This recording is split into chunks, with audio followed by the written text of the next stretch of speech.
দুই নম্বর আছে goat. Goat মানে তো জানোই ছাগল। তো এই গোটের বেবি অ্যানিম্যালকে আমরা কি বলবো? কিটেন না কাফ না চিক না কিড? এর আগে পড়েছো প্যাসেজে, তো তাহলে উত্তর কি হবে? কিড বা ছাগল ছানা। তো দেখো 1 নম্বরে লেখা আছে BMAL। একটু আগে আমরা ম্যাচিং করছিলাম, তো সাজালে কি হবে? LAMB, lamb. ল্যাম্ব হলো কি না বেবি অফ এ শিপ, যার বাংলা হলো মেষ শাবক বা ভেড়ার সন্তান। 2 নম্বরে আছে a cow.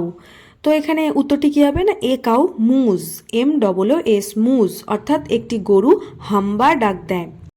The name of the animal, অর্থাৎ প্রাণীটির নাম কি হবে?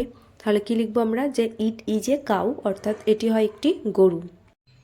Grand grand goes the hog. Hog মানে হলো এখানে শূকর। তো গ্র্যান্ড গ্র্যান্ড হচ্ছে ঘত ঘত করা, এক কথায় এখানে হগের যে সাউন্ড বা আওয়াজ সেটাই হলো গ্র্যান্ড গ্র্যান্ড।